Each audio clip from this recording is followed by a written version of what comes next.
সেদিন শুভেন্দুর সামনে দিয়ে তনুজা চলে গেল, তার বুক শূন্য করে দিয়ে। তারপর এই শান্ত ছেলেটা আরও অন্তর্মুখী হয়ে গিয়েছিল। সে নিজেকে পুরোপুরি পড়াশোনায় ডুবিয়ে দিয়েছিল। কি ভুলতে চায় সে, কাকে ভুলতে চায়, মা সেটা লক্ষ্য করেছেন। হ্যাঁ রে টুবাই, তোর কি হয়েছে বলতো? সব সময় কেমন যেন মনমরা হয়ে থাকিস। ভ্যাট, তুমি উল্টো পাল্টা ভাবছ। আমি তো চিরকালই এঙ্গেজ থাকতেই ভালোবাসি। শুভেন্দু এড়িয়ে যাওয়ার চেষ্টা করলো। এখন তবে একটু নিজের দিকেও নজর দাও, বয়স তো হলো, মেয়ে দেখি তোর জন্যে। মায়ের মুখে মুচকি হাসি। আমি বিয়ে করব না। শুভেন্দু হঠাৎ গম্ভীর হয়ে গেল। আমি আমার প্রফেশন নিয়েই থাকবো। তোমরা তো আছো, আমার আর কাউকে দরকার নেই। তা বললে কি চলে? মা বাবা সারা জীবন কোনো ছেলে মেয়ের সাথে থাকে না। ছেলে মেয়ে বড় হয়, বিয়ে করে। আমাদেরও তো নাতি নাতনিকে নিয়ে কয়েকটা বছর কাটাতে হবে, সেটাও তো জীবনের একটা পর্ব। মা বোঝাবার চেষ্টা করলেন। শুভ কিছুই বলল না। সে সহসা মুখে কুলু পেটেছে। মা জানে ছেলে যদি একবার মুখে কুলু পাটে, স্বয়ং ঈশ্বর এলেও তার মুখ থেকে কথা বের করতে পারবেন না। এখন আর শুভেন্দু আবৃত্তি করে না। গুনগুন করে গান চলতো সারাদিন, সেটা বন্ধ হয়েছে। শুভেন্দু MBBS পাশ করেছিল নাগপুর ইউনিভার্সিটিতে। সে রেকর্ড সৃষ্টি করেছিল সে বছর। তারপর শুভেন্দু শিশু রোগ নিয়ে স্নাতকোত্তর পড়াও করেছে, সেখানেও তার রেকর্ড। গভর্নমেন্ট মেডিকেল হসপিটালে কাজ করে। তার বাবা সম্প্রতি রিটায়ার করেছেন। বাবা, আমি রামকৃষ্ণ মিশন সেবা প্রতিষ্ঠান থেকে চাকরির অফার পেয়েছি। একদিন কাজ থেকে ফিরে শুভেন্দু মা বাবাকে বলল। দিন 15 আগে সে ইন্টারভিউ দিতে কলকাতা গিয়েছিল। ওদের পরিবার 3 প্রজন্ম ধরে রামকৃষ্ণ মিশনের সাথেই যুক্ত। বাহ, এ তো দারুণ খবর। ঠাকুরের কাজ করতে পারবি। ওই হাসপাতালটার নামও আছে। মা বললেন, থাকার জায়গারও কোনো চিন্তা নেই। তোর দাদু দিদা তো আছেনই ওখানে। হ্যাঁ, টুবাই ওখানে থিতু হয়ে বসলে আমরাও এখানকার পাট চুকিয়ে চলে যাব কিছুদিনের মধ্যে। কর্মসূত্রে এসেছিলাম, এখন আর কোনো বাধ্যবাধকতা নেই। বাবা বললেন। শুভেন্দু কলকাতায় কাজে যোগ দিয়েছে। কাজ বেড়েছে, ব্যস্ততাও বেড়েছে। শুভ এই তো চেয়েছিল যেন কিছু ভাববার সময় না থাকে। কিন্তু মনের গতি প্রকৃতি বিচিত্র। যাকে সে ভুলে থাকতে চায়, সে চোরা পথে যখন তখন সামনে চলে আসে। শুভ কাজে ডুবে থাকে। নিয়মিত কাজের সাথে সে প্রায় রামকৃষ্ণ মিশনের চলমান ডিসপেন্সারির সাথে গ্রামাঞ্চলে চলে যায়। মাঝে মাঝে সল্টলেকে এসেও গ্রামে চলে যায় বাচ্চাদের সাথে কিছু সময় কাটাতে। শুক্লা তনুকে মেয়ের কথা বলেছে। তার যখন ডিভোর্স হয়, মেয়ে তখন পেটে। কেউ তার সাথে নেই। সে যখন স্কলারশিপ নিয়ে কানাডায় এসেছিল, তখন বাড়িতে মা বাবা বড় মুখ করে জনে জনে বলে বেরিয়েছেন, আমার মেয়ে PhD করতে কানাডা গেছে, ওরাই সব খরচ দেবে। আবার মাসে মাসে প্রায় 1 লক্ষ টাকা ফেলোশিপ পাবে। সে মেয়ে আর ফেরেনি। কানাডায় এক সহপাঠীর সাথে প্রেম আর বিয়ে। রেগে মা বাবা মেয়ের সাথে সব সম্পর্ক ছেদ করেছিলেন। যদিও সে রাগ বেশি দিন টেকেনি। মেয়ে জামাইকে দেখতে চেয়েছিলেন মা বাবা, কিন্তু সেটা আর হয়ে ওঠেনি। ততদিনে শুক্লার স্বামীর আসল চেহারা জেনে গেছে। সুন্দরী প্রবাসী মেয়েদের তার মায়ার জালে জড়িয়ে ফেলাই তার কাজ। এক ফুল থেকে অন্য ফুল মধু খেয়ে বেড়ানো তার প্রকৃতি। সে ক্যাসানোভা, কুখ্যাত নাগর, অসীম সম্পত্তির মালিক, কিন্তু বিকৃত মনোবৃত্তি। অন্তঃসত্ত্বা অবস্থায় তার ডিভোর্স হলো। আমি এখন কি করব? শুক্লা ভেবে কুল পায় না। বাবা মারা গেছেন। সে শেষ সময় বাবার কাছে গিয়ে দাঁড়াতে পারেনি।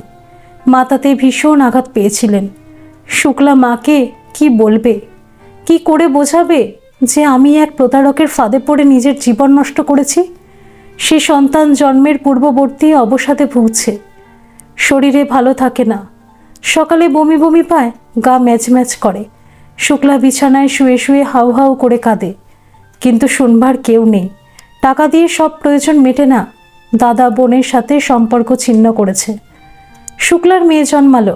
এখন মেয়ে শুক্লার সব কিছু। মেয়ে বোধহয় গর্ভে থাকতেই মায়ের দুঃখ জেনে গেছে। শিশুর কান্নাকাটি নেই। দরকার হলেও সে কাঁদে না, যেন সে তার ছোট্ট বুকে মায়ের ব্যথা বুঝতে পারে। মাকে কাঁদতে দেখলেই মেয়ে নানা রকম আহ্লাদের শব্দ করে, মাকে ভোলায়। যেমন যেমন মেয়ে বড় হয়েছে সে মায়ের অভিভাবক হয়ে উঠেছে। সেই মেয়ে একদিন যখন মাকে এসে বলল সে অর্ঘ্যকে ভালোবাসে, তাকে বিয়ে করবে, মা যেন বিশ্বাসই করতে পারেনি। শুক্লা অর্ঘ্যকে চেনে, কেয়া নিজেই মায়ের সাথে পরিচয় করিয়ে দিয়েছিল।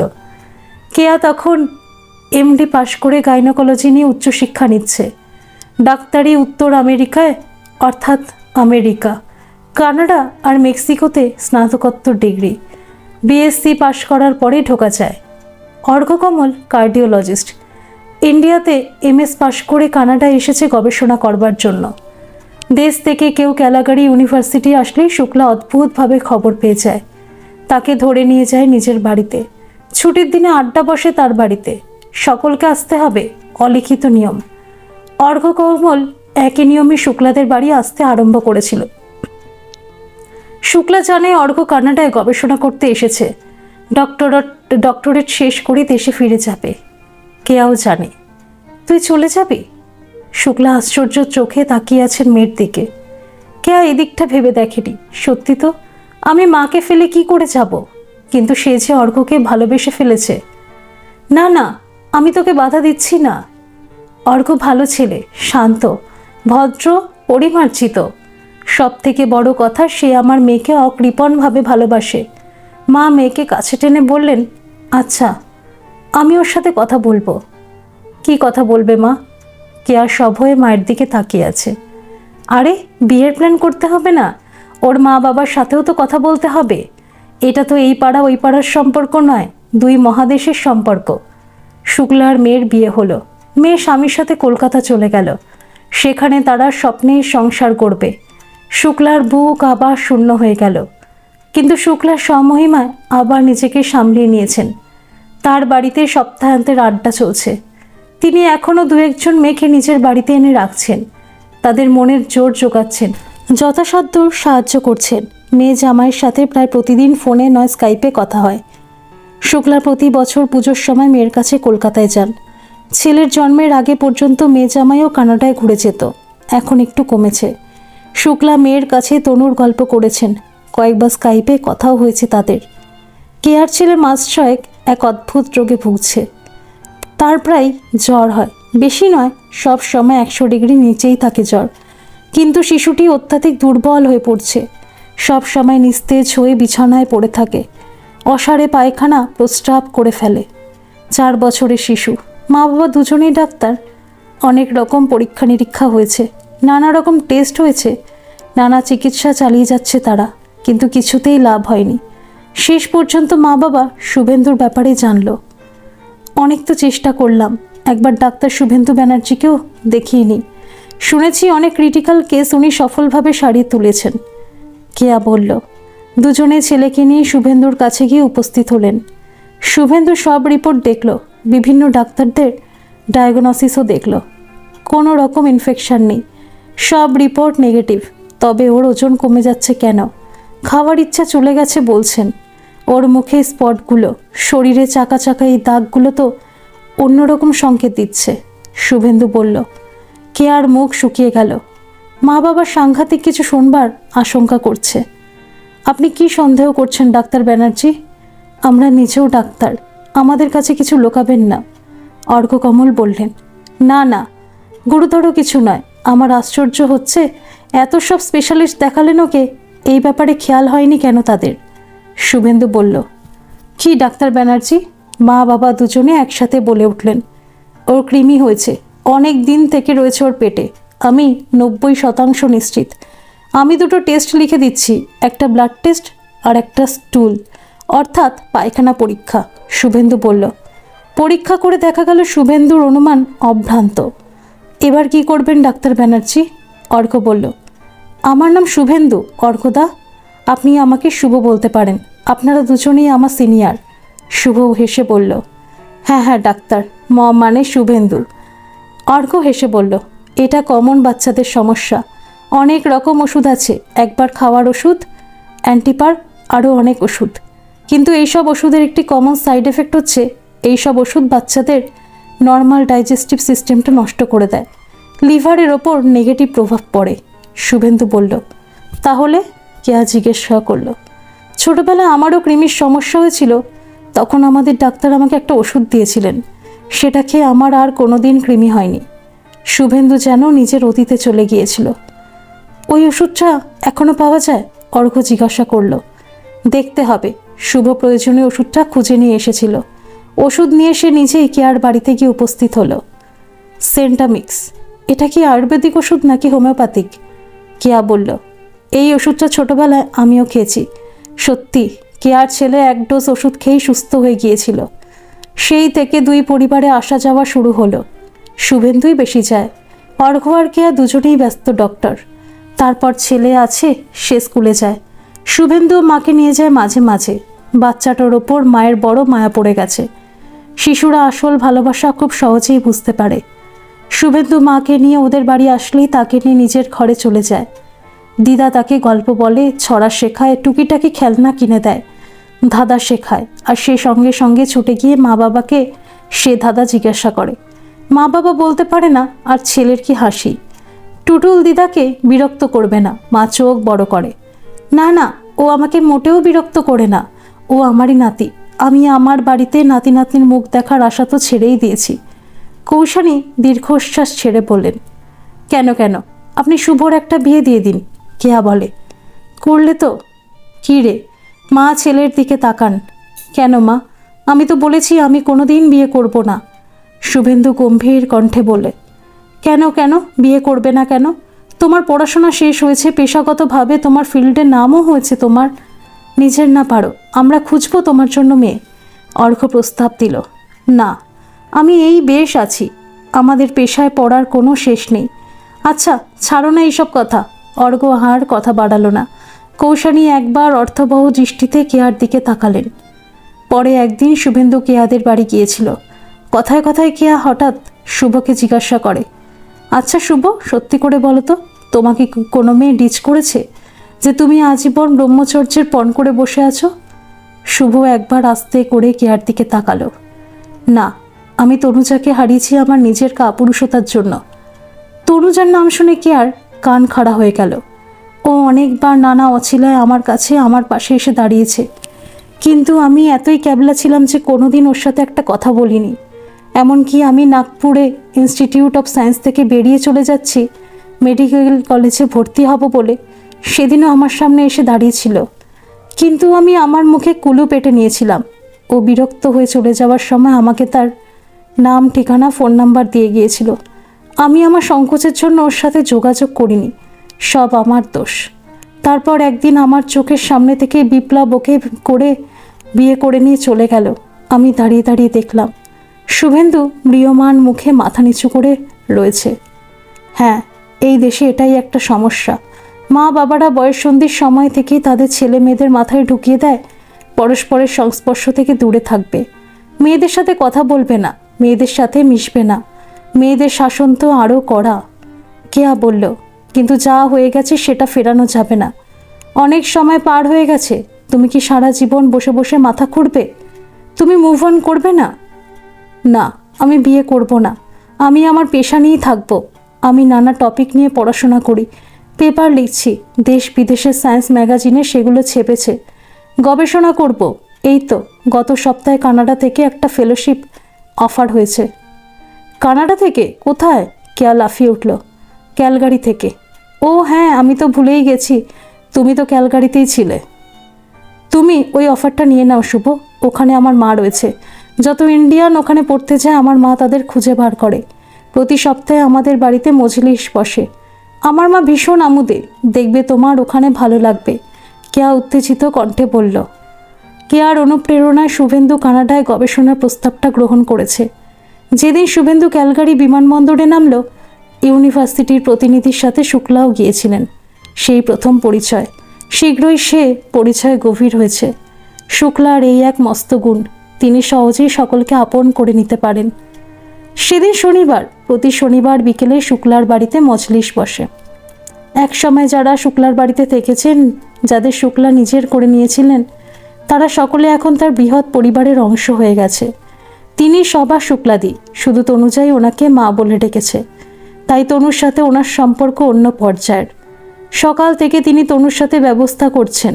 বিকেল হওয়ার আগেই কয়েকজন চলে এসেছে। আজকে তারা খাবারের ব্যবস্থা করবে। একসময় শুক্লা তনুকে বললেন, তুমি এদিকটা দেখো, আমি একটু বেরোচ্ছি, একজনকে নিয়ে আসতে হবে, তার গাড়ি নেই, তারপর তুমি রেডি হয়ে নিও। শুক্লা শুভেন্দুর বাড়ি গিয়ে হাজির হলেন। দরজা খুলে শুভেন্দু অবাক। আরে ম্যাডাম আপনি? ম্যাডাম নয়, আমাকে যারা জানে তারা আমাকে শুক্লাদি বলে, তুমিও তাই বলো। শুক্লা বললেন, চলো রেডি হয়ে নাও, আমার সাথে যেতে হবে। শুক্লা হেসে বললেন, কোথায় শুক্লাদি? আমার বাড়ি। প্রতি শনিবার আমার বাড়িতে মজলিস বসে, দেশ থেকে যারা আসে সবাই যায় আমার বাড়ি, তুমিও যাবে যতদিন তুমি এখানে আছো। বাহ, এ তো খুব ভালো শুক্লাদি, বিদেশে ঘরোয়া পরিবেশে সাপ্তাহিক জলসা, ভাবাই যায় না। শুভ চটপট তৈরি হয়ে শুক্লাদির গাড়িতে উঠে পড়ল। হ্যাঁ, এদেশে তোমরাই আমার পরিবার। বাড়ি পৌঁছে দরজায় বেল টিপে শুক্লা এক পা পিছিয়ে গেলেন। তনুজা দরজা খুলে চমকে উঠেছে। শুভেন্দু, তুমি? সে অস্ফুট স্বরে বলল। তনুজা দুজনেই কিং কর্তব্য বিমূঢ় হয়ে দাঁড়িয়ে আছে। কি হলো তনু, তুমি কি শুভেন্দুকে চেনো নাকি? শুক্লা পাশ থেকে এগিয়ে এসে জিজ্ঞাসা করলেন। হ্যাঁ মা, তনুর যেন এখনও বিশ্বাস হচ্ছে না। ক্লাস 8 থেকে আমি ওকে চিনি। ক্লাস 8 থেকে? দরজায় বেল শুনে ভিতর থেকে আরও কয়েকজন এগিয়ে এসেছিল। তারা সমস্বরে বলে উঠল, লং লস্ট বয়ফ্রেন্ড, ওয়াও, এটার জন্য তো আলাদা সেলিব্রেশন হওয়া উচিত শুক্লাদি। না না, ওই সব কিছু না, তনুর তো কবে বিয়ে হয়ে গেছে, প্রায় 7 বছর আগে তনু তার স্বামীর সাথে কানাডায় চলে এসেছিল। শুক্লাদি শুভেন্দুর দিকে তাকিয়ে বললেন। শুভেন্দু দৃষ্টি এখনও তনুজার মুখে আবদ্ধ। আচ্ছা সরো সরো, ওকে ভিতরে ঢুকতে দাও, শুক্লাদি বললেন। তখনই আরও অনেকেই চলে এসেছে। কথাটা আর বেশি এগোয়নি। তারপর সবাই আড্ডায় মেতে উঠেছে। শুধু তনু আজ এক কোণে চুপচাপ বসে আছে। সে দূরে দূরে সরে থাকছে, যদিও তার দৃষ্টি শুভেন্দুর দিকেই নিবদ্ধ। যেন কিছু বলতে চাইছে, বলতে পারছে না। শুভেন্দুও বেশি কথা বলছে না। সেদিন খাওয়া দাওয়া সারতে সারতে মাঝরাত গড়িয়ে গেছে। এক এক করে সবাই বেরিয়ে গেছে। শেষ কয়েকজন, যাদের কাছে কোনো যানবাহন নেই, শুক্লাদি তাদের পৌঁছে দিতে গেল। সকলকে পৌঁছে দিয়ে শুভেন্দুকে ইউনিভার্সিটি আবাসনে গিয়ে শুক্লাদি গাড়ি থামিয়েছে। আচ্ছা শুক্লাদি, তনুজার স্বামী আপনার এই আড্ডায় আসে না? শুভেন্দু নামার আগে জিজ্ঞাসা করল। সে তো কবে তনুকে ডিভোর্স দিয়ে আলাদা হয়ে গেছে। ডিভোর্স? কেন? শুভেন্দু আর্ত কণ্ঠে বলল। লোকটা আসলে একটা জানোয়ার, সেক্স ম্যানিয়াক। এখানে এসে 3 বছর তনুকে গৃহবন্দী করে রেখেছিল। 3 বছর শুধু পশুর মতো তনুজাকে ভোগ করেছে। তনুর কোনো কিছু ছিল না। যন্ত্রণা সহ্য করতে করতে একদিন সে একটু বিরোধ প্রকাশ করেছিল। ব্যাস, সে তনুকে নিজের জীবন থেকে ছেটে দিল। ওকে মেন্টাল টর্চার করা শুরু করলো। তারপর একদিন যখন সে বলল আমি ডিভোর্স চাই, তনু সোজা সবটা নিরীহ মেয়ে কিছুই বলতে পারল না। ডিভোর্স কোর্টেও সে ন্যায় পায়নি। বড়লোক বাপের একমাত্র ছেলে, কানাডায় নাকি পড়তে এসেছে। জজকে সব মিথ্যা কথা বলেছে। জজ রায় দিলেন তনু মাসে মাত্র $1000 পাবে। ওইটুকু টাকা এখানে কি হয়? অনেক জায়গায় মাথা গোঁজার ঠাঁই খুঁজেছে, কিন্তু যেখানে যায় সবাই তাকে শোষণ করতে চায়। পুরুষ মানুষের লোলুপ দৃষ্টি তাকে তাড়া করে বেড়ায়। শুক্লা ক্ষণিকের জন্য থামলেন। শুভেন্দুর 2 চোখ টলটল করছে। মা বাবা ভেবেছিলেন বড়লোক বাড়ির একমাত্র ছেলে, তাও স্কুলের সহপাঠী, মেয়ে সুখে থাকবে। তনুর সাথে হঠাৎই দেখা হয়েছে আমার। আমি মাঝে মাঝে শেল্টার হোমে ফুড ব্যাংকে ভলেন্টিয়ারি করি। তনু অগত্যা এক সরকারি শেল্টার হোমে জায়গা পেয়েছিল। সেটা একটা নরক। কমন বাথরুম, পায়খানা দেখলে তোমার গা শিউরে উঠবে। সব নেশাখোর মদ্যপে ভর্তি। বাঁচোয়া এই যে ছেলে মেয়েদের জন্য পৃথক পৃথক থাকার জায়গা। সেদিন দেখেছিলাম খালি হাতে থালা নিয়ে একটি মেয়ে নীরবে কাঁদছে। সে 2 দিন থেকে কিছুই খায়নি। আমাদের অর্থাৎ ভারতীয়দের খাওয়ার মতো কিছুই ছিল না। গরুর মাংস, শুয়ারের মাংস তো আমরা খেতে পারি না। তার সাথে আলু সিদ্ধ মানে ম্যাশড পটেটো আর ভ্যাদভ্যাদে পাকা কলা। ভীষণ কষ্ট হয়েছিল আমার ওকে দেখে। ফুলের মতো মেয়েটার কি অবস্থা হয়েছে। শুক্লার কণ্ঠ অবরুদ্ধ হয়ে গেছে। শুভেন্দু 2 চোখে তীর তীর করে জল গড়িয়ে পড়েছে। আমি ওকে ওখান থেকে বের করে নিয়ে আসলাম। কি অবস্থা হয়েছিল মেয়েটার। কোনো সময় হয়তো ডাক সাইডে সুন্দরী ছিল। শুকনো সরু কাঠালি কলার মতো শরীর, তুমি দেখলে হয়তো চিনতেই পারতে না। সুন্দর চোখ জোড়া গর্তে ঢুকে গেছে। ওর ক্লান্ত অবসন্ন মুখটি দেখে আমার ডাক ছেড়ে কাঁদতে ইচ্ছে করছিল। আমি নিজেও একসময় অবস্থা পেরিয়ে এসেছি, কিন্তু আমার ওর মতো খারাপ অবস্থা ছিল না। ও তার মা বাবাকে কিচ্ছু জানায়নি। আমি বলেছিলাম, ও বলল, আমি আমার মা বাবাকে কি জানাবো মা? বলবো বড়লোকের একমাত্র ছেলের সাথে ওনারা আমার বিয়ে দিয়েছিল, এই ভেবে যে মেয়ে সুখে থাকবে। বলবো যে ওনাদের নির্বাচিত জামাই মেয়েকে 3 বছর ধরে নির্যাতন করে বাড়ি থেকে তাড়িয়ে দিয়েছে। ওনাদের আদরের মেয়ে উদ্বাস্তুদের সাথে থাকছে, নেশাখরদের সাথে দিন কাটাচ্ছে, ভিক্ষার থালা হাতে নিয়ে প্রতিদিন ভিক্ষার লাইনে দাঁড়াচ্ছে। শুক্লার দু চোখ আবার ঝরে পড়েছে। সব আমার দোষ শুক্লাদি। তনু আমাকে ভালোবাসতো, মুখে বলেনি, কিন্তু আমি জানি। অনেকবার বলতে চেয়েছে, কিন্তু আমি সাথ দিইনি। ও আমাকে তার ঠিকানা ফোন নাম্বার দিয়েছিল, আমি যোগাযোগ করিনি। আমি ওকে ভালোবাসি, আমি ওকে বলিনি। ও বাধ্য হয়েছিল মা বাবার নির্বাচিত ছেলেকে বিয়ে করতে। তারপর যা কিছু হয়েছে শুক্লাদি, তার জন্য আমিই তো দায়ী। শুভেন্দু তার অশ্রু স্নাত চোখে শুক্লার দিকে তুলল। তুমি এখন কিছু করতে পারো না শুভেন্দু। তনু আমাকে মা বলে ডেকেছিল। এই বিদেশ বিভুয়ে আমি তোর মায়ের মতোই। আমি আমার এই দুঃখী মেয়েটিকে সুখে দেখতে চাই। তুমি কিছু করতে পারো না বাবা? শুভেন্দু দুহাত ধরে শুক্লা অনুনয় সুরে বললেন। হ্যাঁ, আমি চাই শুক্লাদি, কিন্তু আমি ভাবছি আমার দোষে এত কিছু হয়ে গেল ওর জীবনে। এখন আমার দোষে ও যেন আবার আঘাত না পায়। আপনি কিছু পথ দেখান না শুক্লাদি। হ্যাঁ, তোমাকে ওকে এখনই কিছু বলতে হবে না। তুমি রেগুলার আমাদের বাড়ি আসবে, সম্পর্কটা সহজ করে তুলতে হবে। মাঝে মাঝে আমরা বেড়াতে যাব। প্রথমে আমরা 3 জনেই যাব, তারপর তোমরা 2 জনে। ইউনিভার্সিটিতে ওর ডিপার্টমেন্ট তোমার ডিপার্টমেন্টের কাছে, ওখানে দেখা করবে। লাঞ্চের সময় ফুড কোর্টে গিয়ে বসবে। ও যেন কিছু আঁচ না করে। শুক্লা শুভেন্দুকে পরামর্শ দিলেন।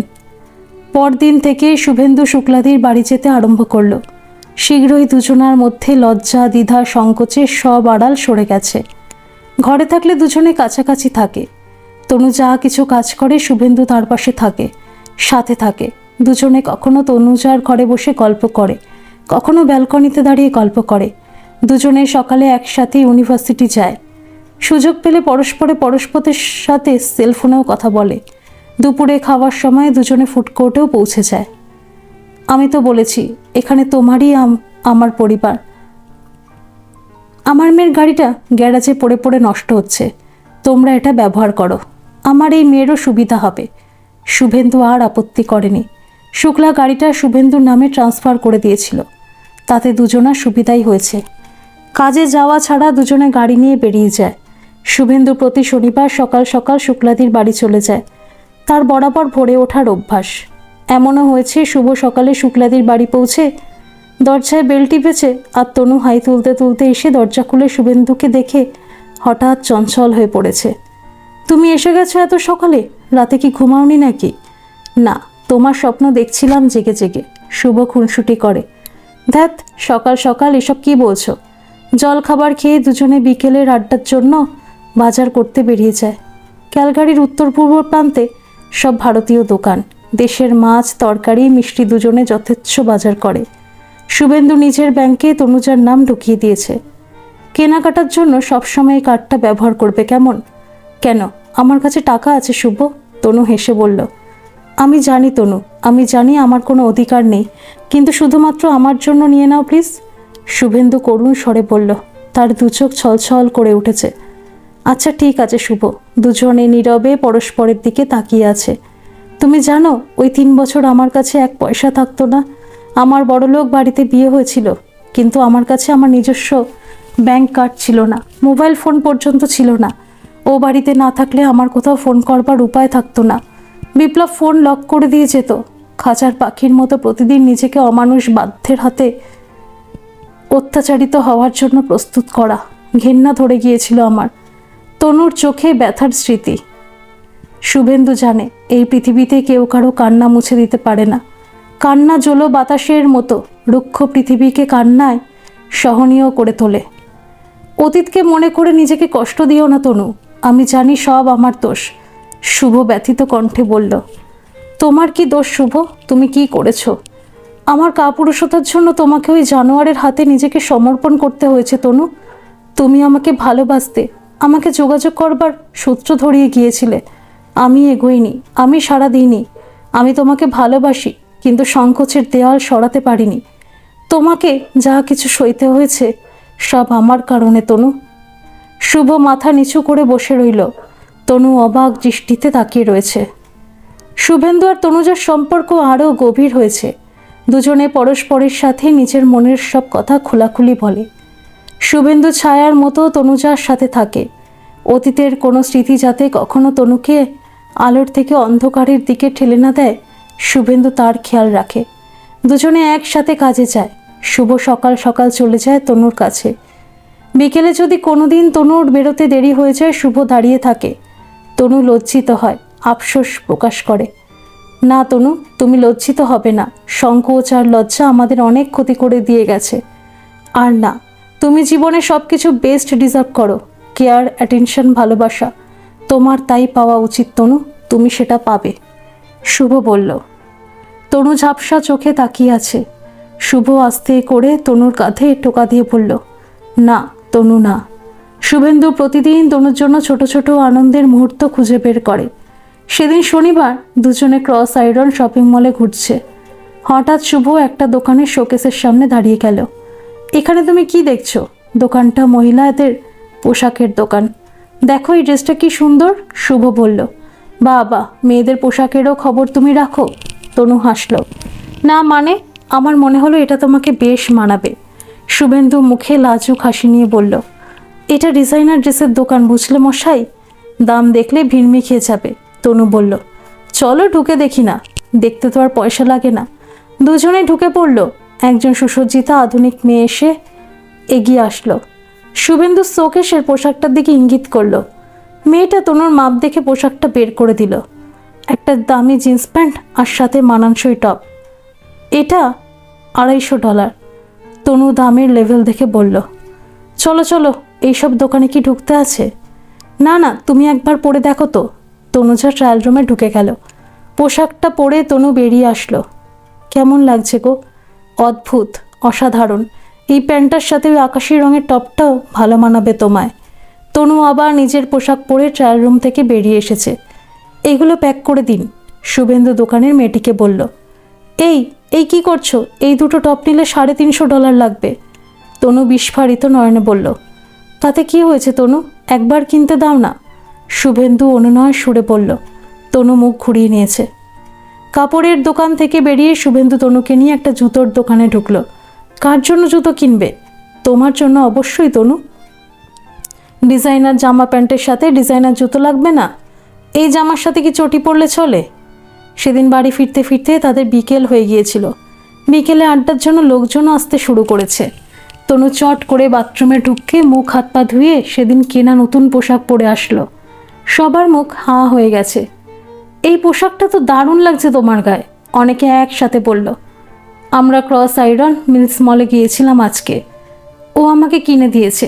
তনুজা শুভেন্দুর দিকে তাকিয়ে বলল। সাথে এই যে স্কেচার্সের জুতো। ও বলল ডিজাইনার পোশাকের সাথে ডিজাইনার জুতো পরতে হবে। দেখো, একজন নিজের স্বামীকে বলল। আজকে কি তনুর জন্মদিন? একজন জিজ্ঞাসা করলো। না না, ওইসব কিছু নয়, তনুর জন্মদিন তো আগামী মাসে, জুনের 12 তারিখে। আজকে ক্রস আইরন মলে ঘুরতে ঘুরতে হঠাৎ একটা দোকানের শোকেসে পোশাকটা দেখে মনে হলো এটা পরলে তনুকে বেশ ভালো লাগবে, তাই আর কি। শুভেন্দু হেসে বলল। কোনো উপলক্ষ ছাড়াই $1000 খরচ করে ফেললে? তনু শুভেন্দুর দিকে তাকিয়ে বলল। উপহারের কোনো মূল্য হয় না তনু, শুভ আস্তে করে বলল। অনেকেই নিজেদের মধ্যে চট করে দৃষ্টি বিনিময় করে নিল। সম্প্রতি শুক্লাদি লক্ষ্য করেছেন তনুর মুখের চিরাচরিত বিষাদের চিহ্ন মিলিয়ে গেছে। তার মুখে তৃপ্তির আলো, আশার আলো ফুটে উঠেছে। তার জীবনে এমন একজন এসেছে যে তার সকল বিপর্যয়ের খবর জেনেও তাকে মনে প্রাণে ভালোবাসে। ইদানিং তনু সকালে শুভেন্দুর সাথে বাড়ি থেকে রওনা হওয়ার সময় তার মুখে হালকা প্রসাধনের প্রলেপ দিয়ে নেয়। সে এখন তার অনবদ্য দুটি চোখে আইলাইনারের রেখা টেনে নেয়।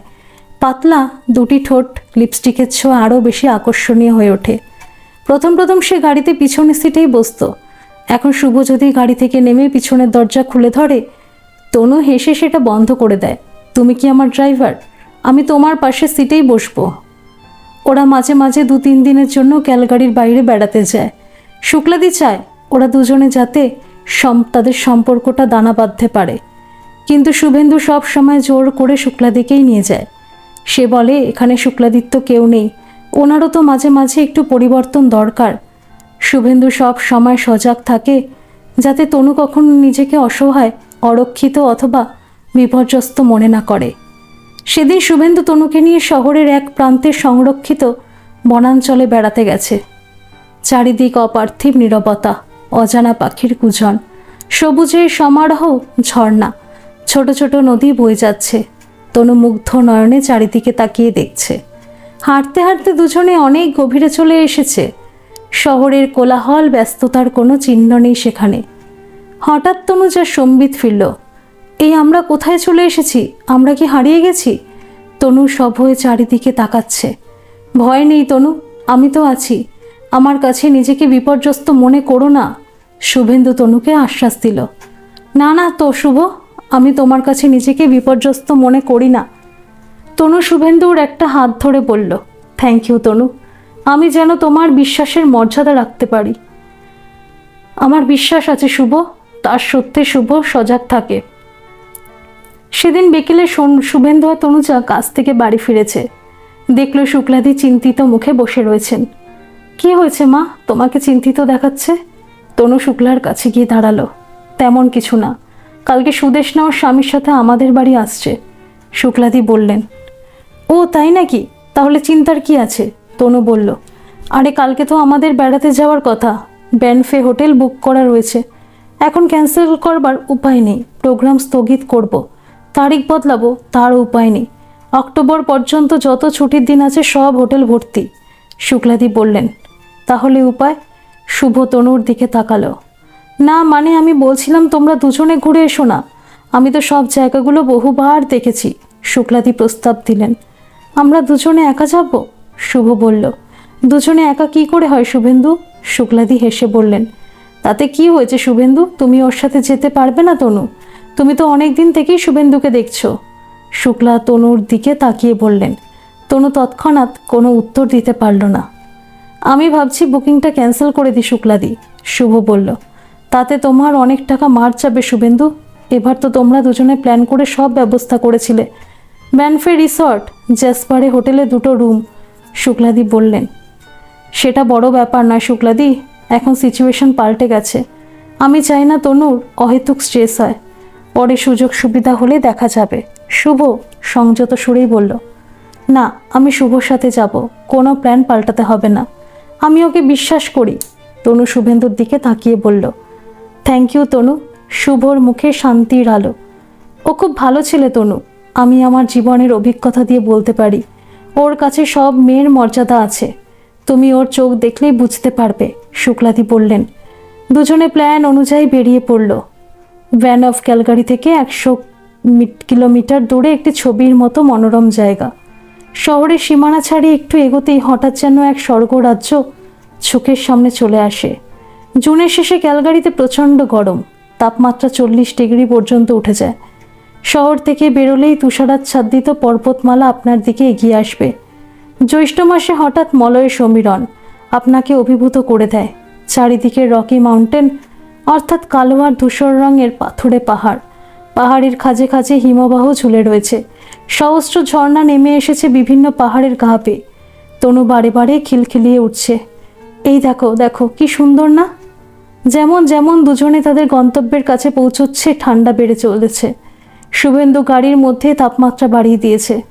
শহরের উল্টো দিক বিশাল জায়গা জুড়ে একটা পাহাড়ের গায়ে সাজানো ছবির মতো তাদের রিসর্ট। মাঝখানে একটা 3তলা বাড়ি, সেখানেই হোটেলের অফিস ঘর, তার চারিদিকে ছোট বড় কটেজ। গাড়ি থেকে নামতেই তনুজার গা শিরশিরিয়ে উঠল। এখানে কি ঠান্ডা, সে বলে উঠল। তুমি জ্যাকেট আনোনি? না, আমি ভাবলাম ক্যালগারিতে এত গরম আর এখানে কত ঠান্ডা হতে পারে, একটা হাতকাটা সোয়েটার নিয়ে এসেছি। তনু বলল। আচ্ছা, চেক ইনটা সেরে আমরা শহরে যাব, তখন একটা জ্যাকেট কিনে নিলেই হবে, ততক্ষণ তুমি আমার এই কোটটা পরে নাও। তনু আপত্তি করতে চাইল, কিন্তু শুভেন্দুর অনুরোধে বাধা দিতে পারল না। তাদের কটেজটা দোতলায়, নিচতলায় বসার জায়গা, একদিকে ছোট্ট একটা রান্নাঘর, তাতে সব রকম ব্যবস্থা, fridge, cooking range, microwave oven, চায়ের ব্যবস্থা, নানা রকমের রান্নার বাসন, প্লেট, কাঁটা চামচ। একদিকে আলাদা একটা শয়নকক্ষ, সেখানে 2টি খাট, সাথে বিশাল বাথরুম। সিঁড়ি দিয়ে উঠে গিয়ে আরও একটা বেডরুম। তনু বড় বড় চোখে করে সব কিছু দেখছে। এটা নিশ্চয়ই খুব দামি হোটেল। তনু শুভর দিকে তাকিয়ে বলল, না না, তেমন কিছু নয়, আমি এমনটাই চাইছিলাম। একটু খোলামেলা জায়গা, সুন্দর ছিমছাম থাকার ঘর। 3 জন থাকবে, একটু তো বড় ঘর নিতেই হবে। শুক্লাদি আসতে পারলেন না। আসলে ঘরটা 3 জনের হিসেবে ঠিক ছিল। ঘরে ঢুকে তাদের জিনিসপত্র রেখে মুখ হাত ধুয়ে দুজনে আবার বেরিয়ে পড়ল। শুভেন্দু তার কোটটা তনুকে পরিয়ে দিল। তনু বাধ্য বালিকার মতো সেটা পরে নিল। দুজনে একটা বড় দোকানে ঢুকলো। সেখানে নানান রকম জিনিসপত্র পাওয়া যায়, নানা রকমের পোশাক, নানা উপহার সামগ্রী, খাদ্য সামগ্রী, নানা রকমের গহনা। শুভেন্দু তনুর জন্য একটা সুন্দর জ্যাকেট পছন্দ করলো। তনু ট্রায়াল রুমে ঢুকে সেটা পরে বেরোলো। বাহ, তোমাকে সুন্দর মানিয়েছে, শুভ হেসে বলল। হ্যাঁ, এটা খুব ভালো, আমার পছন্দ। কিন্তু দাম দেখছো? তনু বলল। সব সময় দাম দেখলে কি চলে তনু? ভালো জিনিস, তোমার পছন্দ, ব্যাস। তাছাড়া যেখানে যেমন সেখানে তেমন। এটা কানাডা, এখানকার দামের তুলনা তো আমাদের দেশের সাথে করলে চলে না। তনু নীরবে তাকিয়ে রইল। দুজনে কেনাকাটা দোকানটা ঘুরে ঘুরে দেখছে। শুভেন্দু তনুজাকে লক্ষ্য করছে। তনু সুন্দর কাজ করা চায়ের কাপ দেখছে। শুভ চট করে কিনে ফেলল। গহনা সেকশনে ঢুকে তনুর চোখ চকচক করে উঠল। এই কানের দুলটা দেখো তনু, এটায় বেশ নতুনত্ব আছে, তোমায় বেশ মানাবে, শুভ বলল। না না শুভ, তোমার কি মাথা খারাপ হয়েছে? এটা $800 দাম। দাম দেখে তনুর 2 চোখ কপালে উঠে গেল। কেন তনু, আমাকে এটা কিনতে দাও না প্লিজ, শুভেন্দু করুণ স্বরে বলল। তনু আর আপত্তি করল না। ভ্যানপ চারিদিকে হিমাচ্ছাদিত পাহাড়ের মধ্যে অবস্থিত একটা ছোট্ট শহর। জনসংখ্যা মাত্র 9,000। শুভেন্দু তনুকে নিয়ে বেরিয়েছে। শহরের মাঝে একটি খরস্রোতা নদী বয়ে চলেছে। নদীর সেতু পেরিয়ে দুজনে শহরের অন্য প্রান্তে এসেছে। একটু এগোতেই তারা একটি জলপ্রপাতের গর্জন শুনতে পেল। এখানে জলপ্রপাতও আছে? তনুজা চঞ্চল হয়ে উঠল। হ্যাঁ, এই দিক থেকেই আওয়াজ আসছে। শুভেন্দু আওয়াজের দিকে এগিয়ে চলল। গাড়ি দাঁড় করাতেই দুজনে দেখল সামনেই জলপ্রপাত। বেশি উঁচু নয়, তবে প্রচণ্ড স্রোত আছে জলে। মাইল খানেক আগে গর্জন শোনা যায়। জলপ্রপাতের কাছে তার উচ্চতার একটি চত্বর বানানো রয়েছে। দুজনে সিঁড়ি বেয়ে জলপ্রপাতের সামনে রেলিং ধরে পাশাপাশি দাঁড়িয়েছে। শুভেন্দু পর পর তনুর অনেকগুলো ছবি তুলল। তনুর মুখে আনন্দের ছটা। আমি এখানে সারাদিন থাকতে পারি, তনু বলল। সারাদিন থাকতে পারো, কিন্তু রাত্রে এখানে ভাল্লুক ঘুরে বেড়ায়, মাংসাশী গ্রিজলি বেয়ার, শুভেন্দু হেসে বলল। ক্যালগারিতে চিড়িয়াখানায় দেখোনি? না, তুমি আমাকে নিয়ে যাবে? তনু নিষ্পাপ বালিকার মতো শুভেন্দুর হাত ধরে বলল। হ্যাঁ হ্যাঁ তনু, এই ছুটিতে তো হবে না, আগামী শনিবার যাব, কেমন? শুভেন্দু হেসে বলল। জলপ্রপাত বো নদী হয়ে বয়ে চলেছে। দুজনে অনেকক্ষণ বো নদীর ধারে ঘুরল। খিদে পেয়েছে না তনু? একসময় শুভেন্দু জিজ্ঞাসা করল। তা একটু পেয়েছে, আমার ঘুমও পাচ্ছে, তনু মৃদু হেসে বলল। হ্যাঁ, সকাল সকাল উঠতে হয়েছে। শুভেন্দু একটা ভারতীয় রেস্তোরাঁ খুঁজে বের করেছে। আরে, এখানেও ভারতীয় রেস্তোরাঁ? হ্যাঁ, কানাডাতে প্রচুর বাঙালি আছে। আমাদের ক্যালগারিতে প্রায় 1 লক্ষ বাঙালি। সেদিন ইন্টারনেটে দেখছিলাম। দুপুরে খাওয়া সেরে দুজনে তাদের হোটেলে ফিরে এসেছে। ঘরে ঢুকেই তনু হাই তুলতে আরম্ভ করেছে। নাও, জামা কাপড় পাল্টে একটু ঘুমিয়ে নাও তনু, শুভেন্দু হেসে বলল। আমরা কি বিকেলে বেরোবো? বিকেল তো হয়েই আসলো, প্রায় 4টে বাজে। তনু বাথরুমে ঢুকে গেল। মুখ হাত পা ধুয়ে এসে একটা ম্যাক্সি পরে বেরিয়ে আসলো। শুভেন্দু মুগ্ধ নয়নে তাকিয়ে আছে। ও সরি বলে সে চট করে ম্যাক্সির ওপরে একটা হাউসকোট চাপিয়ে নিল। তুমি নিচে এই বেডরুমটাতেই থাকো, আমি ওপরে যাচ্ছি, দরজাটা বন্ধ করে নিও, শুভেন্দু সংযত কণ্ঠে কথাটা বলে নিঃশব্দে ওপরতলায় চলে গেল। তনুজার যখন ঘুম ভাঙল তখন রাত হয়ে গেছে। কটা বাজে? কত রাত হয়ে গেছে? তুমি আমাকে ডাকলে না কেন? ডাকবো কেন? কেমন নিষ্পাপ বালিকার মতো ঘুমাচ্ছিলে তুমি। অনেক সকালে উঠেছ, অনেক হাঁটাহাঁটি হয়েছে আজকে, তোমার বিশ্রাম দরকার। আমি না হয় জেগে জেগে একটু স্বপ্নই দেখলাম। শুভ হাসল। সহসা তনুর 2 চোখ ছলছল করে উঠল। না না তনু, শুভেন্দু এগিয়ে এসে আস্তে করে তনুর কাঁধে হাত রাখল। তনু চট করে চোখ মুছে নিল। আমি ঠিক আছি শুভ, রাত হয়ে গেল, এবার কি হবে? রাতের খাওয়া অর্ডার করে দিয়েছি, এখনই চলে আসবে। তখনই দরজায় বেল, খাবার এসে গেছে। তনু বাথরুমে ঢুকে গেল। বেরিয়ে দেখলো শুভ খাবার টেবিলে সাজিয়ে দিয়েছে। খাবার দেখে তনুর চোখ চকচক করে উঠল। তুমি তো দেখছি সব আমার পছন্দের পদ অর্ডার করেছো। হ্যাঁ, অনেক দিন তোমাকে দেখেছি, তোমার পছন্দ অপছন্দ জানবো না? তারপর তনুর দিকে তাকিয়ে বলে উঠল, না তনু, নো নস্টালজিয়া, মনে করতে চাইলে ভালো দিনগুলো মনে করো। কোথায় কি ভালো হয়েছে আমার জীবনে? তনু দীর্ঘশ্বাস ছেড়ে বলল, অতীতকে ভুলে যাও তনু, আগের দিকে তাকাও। ভবিষ্যতে তোমার এই সুন্দর দুটি চোখ কখনো জল দেখতে চাই না আমি। দুজনে নীরবে খাওয়া সারল। দুজনে কিছুক্ষণ বসে গল্প করলো, কিছুক্ষণ টিভি দেখলো। তারপর দুজনে যে যার ঘরে চলে গেল। আমাদের বসার ঘরের আলোটা জ্বলুক তনু, দরকার হলে আমাকে ডাকতে দ্বিধা করো না। আমার ঘুম পাতলা, শুভেন্দু বলল। তনু মাথা নাড়ল। মাঝ রাতে তনু শুভেন্দুকে ডাকলো, এই শুনছো? শুভেন্দু সঙ্গে সঙ্গে জেগে উঠেছে। সে দেখলো তনু তার মাথার কাছে এসে দাঁড়িয়েছে। হ্যাঁ তনু, বলো কি হয়েছে? আমার ভয় করছে শুভ। কেন, কিসের ভয়? আমাদের রিসর্ট তো পাঁচিল দিয়ে ঘেরা। আমি দেখেছি, সিকিউরিটিও আছে দেখলাম। জানি না, আমার ঘরের জানলার বাইরেই ঘন জঙ্গল, কেমন গা ছমছম করছে, ঘুম আসছে না। আচ্ছা চলো দেখি। শুভেন্দু তনুর সাথে তার ঘরে আসলো। তুমি ঘুমাও, আমি এখানেই বসছি। ঘরে একদিকে একটা সোফায় শুভ বসে পড়ল। তুমি সারা রাত বসে থাকবে ওখানে? তুমি ঘুমাও না। আমার ঘুম হয়ে গেছে, শুভ হেসে বলল। এখন মাত্র 2টো বাজে শুভ, তুমি ওই খাটটায় শুয়ে পড়ো না। এই ঘরে তো 2টো খাট আছে, তনু নিরীহভাবে বলল। সেটা ঠিক হবে না তনু। কেন শুভ? আমি তোমাকে বিশ্বাস করি। তা ঠিক, কিন্তু এটা রুচিবোধের ব্যাপার। তুমি আমায় বিশ্বাস করো, কিন্তু তা বলে আমি তোমার ঘরে শুতে পারি না। শুভ সংযত কণ্ঠে বলল। তাহলে তো আমিও ঘুমাতে পারবো না শুভ, এদিকে আমার ঘুম পাচ্ছে। তনু নিষ্পাপ দুটি চোখ বিস্ময়। আচ্ছা ঠিক আছে। শুভ পাশের খাটে শুয়ে পড়ল। আলোটা জ্বলবে? না না, আমার আলোর মধ্যে ঘুম আসে না। শুভেন্দু আলো নিভিয়ে দিল। সকালে ঘুম থেকে উঠে তনু দেখল শুভ ঘরে নেই। সে দেখল শুভ সামনের ঘরে সোফায় শুয়ে আছে। শুভ, তনু ডাকল। শুভ ধর মরিয়ে উঠে বসেছে। তুমি চলে আসলে কেন? না, আমি দেখলাম তুমি ঘুমের মধ্যে এপাশ ওপাশ করছো, হয়তো অবচেতন মনে তোমার অস্বস্তি হচ্ছিল। শুভ বলল, না শুভ, ওটা আমার স্বভাব। আমি তোমাকে নিজের থেকে বেশি বিশ্বাস করি। তনু কাছে এসে দাঁড়িয়েছে। সে গভীর চোখে তাকিয়ে আছে। জেনে সুখী হলাম তনু। আমি বলছিলাম আজকে যদি আমরা হোটেলের বিল্ডিংয়ে থাকি, দেখো না যদি ঘর খালি থাকে। দুজনে হোটেলে 3তলা একটা ঘর পেয়েছে। এটা ভালো হলো, এখানে আমার গা ছমছম করবে না। জল খাবার খেয়ে দুজনে বেরিয়ে পড়ল। আজ প্রথমে তারা ব্যানফের সব থেকে উঁচু পাহাড়ের মাথায় উঠবে। শহরের এক প্রান্ত থেকে রোপওয়েতে উঠতে হবে। রোপওয়েকে এখানে গন্ডোলা বলা হয়। কাচের ক্যাপসুল আকারের ঝুলন্ত যানে 4 জন করে বসতে পারে।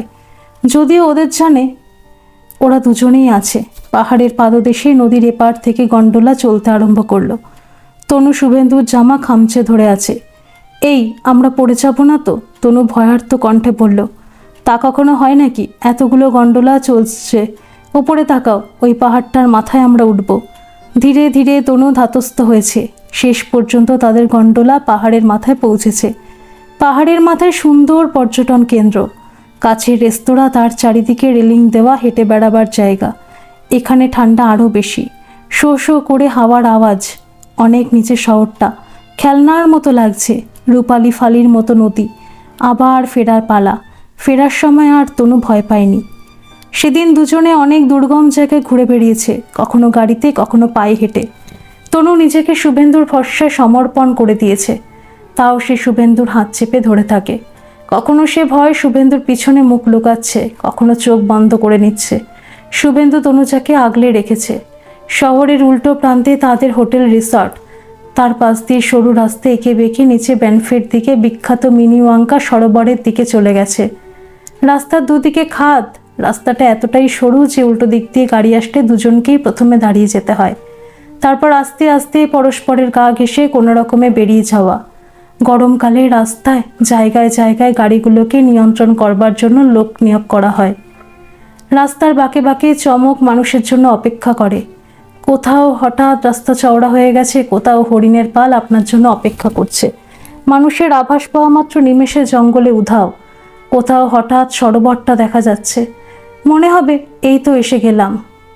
মিনিওয়াঙ্কা সরোবর 22 বর্গ কিলোমিটার জুড়ে বিশাল একটা সরোবর, অনেক জায়গায় প্রায় 500 মিটার গভীর। এটাকে আত্মার হ্রদ বলা হয়। গরমের সময় এখানে নৌকা ভ্রমণের ব্যবস্থা থাকে, শীতে এই সরোবর জমে যায়, তখন এখানে স্কেটিং হয়। শুভেন্দু তনুকে নিয়ে নৌকায় চাপল। বিশাল সরোবর, প্রায় 1 ঘন্টার নৌকা ভ্রমণ। নৌকার খোলে শীতাতপ নিয়ন্ত্রিত কাচের বসার জায়গা, ওপরে ডেকেও কিছু লোক রেলিং ধরে দাঁড়িয়ে আছে। দুজনে কিছুক্ষণ নৌকার কেবিনে গিয়ে বসেছে। নৌকার কর্মচারী মিনিওয়াঙ্কা সরোবরের সম্বন্ধে তথ্য জানাচ্ছে, আশেপাশে জঙ্গলের আদিবাসীদের ব্যাপারে তথ্য পরিবেশন করছে। আমরা ডেকে গিয়ে দাঁড়াতে পারি, এক সময় তনু বলল। হ্যাঁ চলো।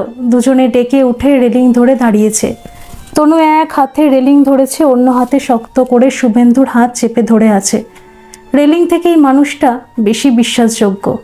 দুজনে আনন্দ করে ঘুরে বেড়ায়, কখনো গল্প করতে করতে ঘুরে বেড়ায়, কখনো বসে বসে পরস্পরের চোখে তাকিয়ে থাকে নীরবে। দুজনের সম্পর্ক সহজ সরল হয়ে উঠেছে। রাতে দুজনে পাশাপাশি 2টি খাটে আশ্রয় হয়ে গল্প করে। তনু গল্প করতে করতে হয়তো ঘুমিয়ে পড়ে।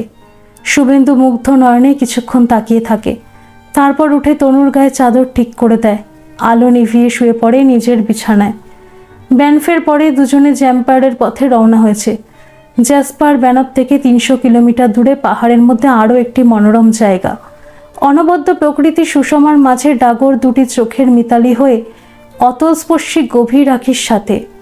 তনু সেই চোখের ভাষা বুঝতে পারে। ভালো লাগা কখন ভালোবাসা হয়ে গেছে সে নিজেও জানে না। 5 দিন দুজনার স্বপ্নের মতো কেটে গেছে। আগামীকাল তারা ক্যালগারি ফিরে যাবে। সেদিন বিকেলে দুজনে জ্যাসপারে নদীর ধারে কারুকার্য করা বিশাল একটি টোটেম স্তম্ভের কাছে বসে রয়েছে। 8টা বাজে, কিন্তু এখনও ঝলমলে রোদ। তনুর দুচোখ দিগন্ধে নিবন্ধ। শুভেন্দুকে আজ সকাল থেকে বেশ আনমনা দেখাচ্ছে। কি ব্যাপার শুভ, সকাল থেকে তোমাকে কেমন যেন আনমনা দেখাচ্ছে? তনু বলল, আসলে আমার মন আমাকে তাড়িয়ে বেড়াচ্ছে তনু, বাঘ মানছে না। শুভেন্দু তনুর দিকে তাকিয়ে বলল। ক্ষণিকের জন্য তনুর মুখ আবিরের ছটা। কেন? তনু নিজেকে সংযত করে বলল, না মানে আমার মনে পড়ছিল তোমার সাথে আমার প্রথম দেখা হবার কথা। ক্লাস 8, দাদুর ইচ্ছায় আমি তোমাদের স্কুলে নতুন ঢুকেছি। দরজার মুখে তোমার সাথে দেখা। আমি থমকে দাঁড়িয়েছিলাম, বোধহয় তুমিও। তারপরের ঘটনাটা অবশ্য স্মৃতিমধুর নয়, তাও মনে আছে তোমার বেদনাক্লিষ্ট মুখটা। হ্যাঁ, অঙ্ক স্যারের ওপর আমার রাগ কোনোদিন যায়নি। তনু বলল, বছর শেষে তো তুমিই চলে গিয়েছিলে। হ্যাঁ, আবার দেখা হয়েছিল 11 ক্লাসে। তখন তুমি সদ্য যুবতী, রীতিমতো ডানাকাটা পড়ি। কিন্তু কি হলো, আবার আমরা ভিন্ন পথে চলে গিয়েছি।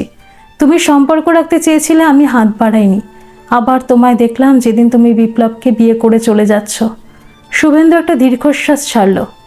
তারপর ওই জন্তুটার হাতে যা নির্যাতন সইতে হয়েছে তোমায়, তার জন্য তো শুধুমাত্র দায়ী আমি। আমার ভুলের সংশোধন করতে চাই তনু। তুমি কি? শুভেন্দু তনুর দিকে তাকালো। তনু অনেকক্ষণ মাথা নিচু করে বসে রইল। আমি জানি শুভ, তুমি আমায় ভালোবাসো, হয়তো চিরকাল ভালোবাসো, আর আমার সাথে যা হয়ে গেছে তার জন্য তুমি দায়ী নও শুভ। কিন্তু ওই 3 বছরে আমার শরীর মন ক্ষতবিক্ষত হয়ে গেছে। আমি নিঃস্ব, তোমাকে দেওয়ার মতো কিছুই নেই আমার কাছে। তনুর দুচোখ জলে ভরে এসেছে। আমি কিছুই চাই না, শুধুমাত্র ভুল সংশোধন করবার একটা সুযোগ আমায় দেবে তনু। শুভেন্দু তনুর 2 হাত চেপে ধরেছে। তনু চুপ করে বসে রইল।